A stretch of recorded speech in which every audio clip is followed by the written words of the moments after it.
काठमाडौँ जिल्लाभित्र टोटल कतिवटा मालपोत कार्यालयहरू छन् र ती मालपोत कार्यालयहरू कुन कुन स्थानमा छन् भन्ने कुराको बारेमा आउनुहोस् आज हामी छोटोमा जान्ने कोसिस गरौँ। काठमाडौँ जिल्लाभित्र टोटल 6 वटा मालपोत कार्यालयहरू तपाईँले पाउन सक्नुहुनेछ, जसमा नम्बर 1 दिल्ली बजार मालपोत कार्यालय, जुन चाहिँ दिल्ली बजार हुलाक कार्यालय सँगै तपाईँले पाउन सक्नुहुनेछ।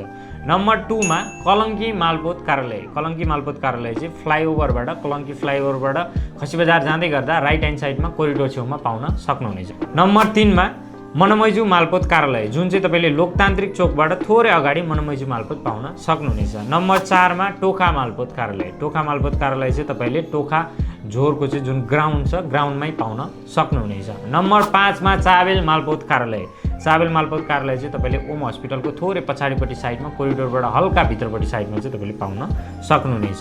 नम्बर 6 मा रहेको छ साँखु मालपोत कार्यालय, साँखु मालपोत कार्यालय चाहिँ साँखु साली नदी जाने बाटोमा हल्का अगाडि तपाईँले पाउन सक्नुहुनेछ। यदि तपाईँहरू काठमाडौँ जिल्लाभित्र घर जग्गा खरिद बिक्री गर्ने सोचिरहनु भएको छ अथवा घर जग्गा खरिद बिक्री गर्दै हुनुहुन्छ भने चाहिँ यी एरियाहरूको लागि चाहिँ मालपोत कार्यालय यिनै भए र कुनै प्रपर्टी सर्चमा हुनुहुन्छ अथवा यस्तै विस्तृत रूपमा जानकारी पाउन चाहनुहुन्छ भने चाहिँ तपाईँले सम्झिनै पर्ने नाम गुड डे। धन्यवाद।